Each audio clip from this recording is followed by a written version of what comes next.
Hello, friends, and welcome to this week's edition of Ipswich Town Transfer Talk, the show where we try and separate a bit of the fact from the fiction.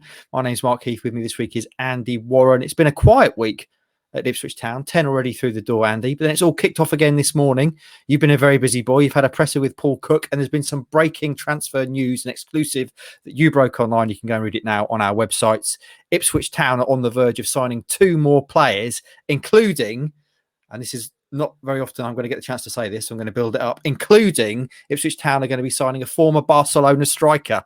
Have some of that. Louis Barry, Andy. It's not Messi.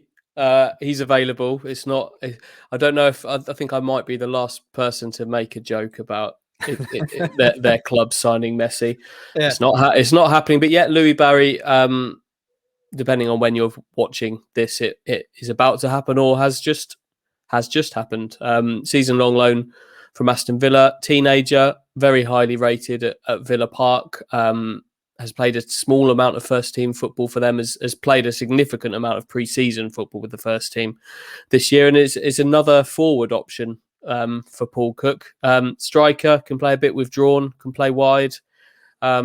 He's not short of options in the final third there, and he's getting one who is incredibly highly rated. Obviously, is going to be very raw, but comes with real pedigree.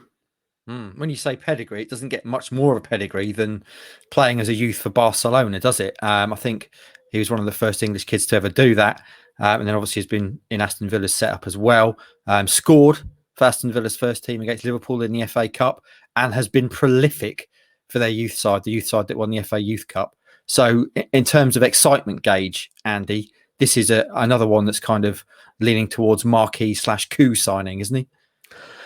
It is, yeah. He's clearly a very good player, but I think the thing that excites me most is that kind of a young player is being signed on loan, and he's not necessarily going to have to do the heavy lifting and contribute immediately. And the team's fortunes isn't going to be resting on him. I feel sure he's got so much ability. Like, he's not someone, I'll be honest, he's not someone I've watched loads of. I've heard about him. I'm aware of the hype, and I've seen like clips of what he can do. But there are so many options for Paul Cook there that I like this signing even more as a result of that, because he's not going to have to start every week, and Ipswich aren't relying on an 18-year-old delivering for them in their first taste of senior football, because there are so many other options in there. If you want to catch up a little bit about Barry's career so far, go and watch the Ipswich Town Transfer Files video we've done on him, a little bit of background to his career, and you can watch that goal that he scored against Liverpool. So that's across all our channels. The other exciting thing about this one, Andy, is Ipswich Town have beaten a League One rival to the signature as well, Sunderland, who Town have been tussling with for most of the summer.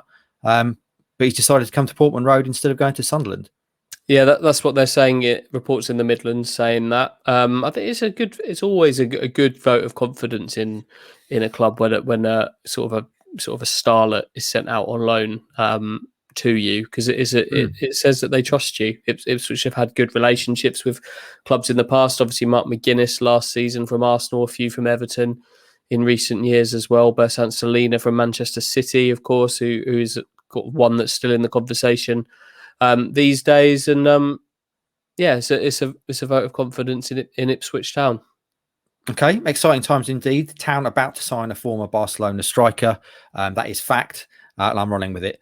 Next, also on the incoming list, Andy, is a winger whose name we've been linked with quite a few times in the off-season. It looked like it wasn't going to happen, but now it looks like it's back on. Michael Jacobs, a winger from Portsmouth. Yeah, this one's been there in the background all along. It was always one that I felt would probably get done, and it's now at the point where it's going to get done, pending medicals and things like that. Things are agreed with Portsmouth. I think it's pretty clear that Michael Jacobs himself would be up for playing with Paul Cook again. He was obviously with him at Wigan, and they've all had success together there. So it's one that I've felt would be likely, and again, another option in the final third. There are going to be some players missing out in the final third of the pitch this season. That front kind of 4 area is very, very heavily congested. Yeah, bristling with firepower, I think it's fair to say Town will be this season. What do we know about Jacobs as a player? Obviously, he's a winger. Can he play both sides? Is he favoured one side or the other, Andy? Yeah, Or?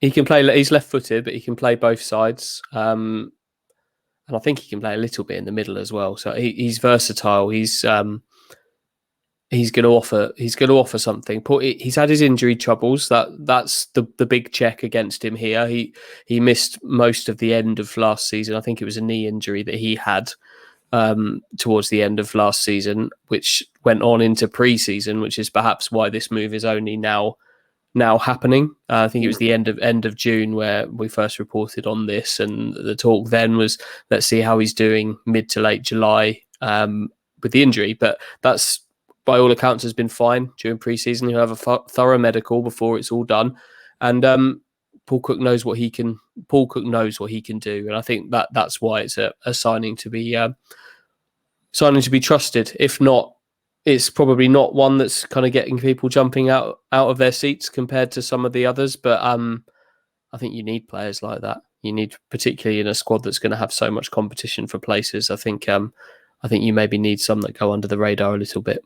Okay, so that's going to be signing 11 and 12, Louis Barry and Michael Jacobs. You spoke to Mr. Cook this morning, and he said they're hoping to get 3 in. 3 new faces by Monday. So Barry and Jacobs are 2 of those 3. Any thoughts on the potential third, Andy? Can you give us anything there? Nothing for certain. I think it's glaringly obvious which areas of the pitch maybe need that attention now. Fully loaded in attack. But then there are other areas of the pitch where they're thin. Central midfield is one where it's really only Evans and Harper in there. John Nolan hasn't trained or played at all during pre-season. Paul Cook hasn't seen John Nolan train for Ipswich Town yet, and he's been here since March. So they're a midfielder down there, so that would be an area I'd look at. And left back is very clearly something they're after. The Hayden Coulson interest from Middlesbrough is still very, very live. So that's one that naturally you maybe think, could it be that one? But at the moment, I can't say for sure who that third one will be. But I'm led to believe they're getting there with it. Okay, well, watch this space. Something that may be happening over the weekend. What is clear, what is true, and what is fact is that things are very exciting at Ipswich Town. They're about to sign number 11 and 12. There's more on the way. They're about to kick off their season, and it is a fantastic time to be an Ipswich Town fan. Thanks for watching Ipswich Town Transfer News this week, and we'll catch you next time.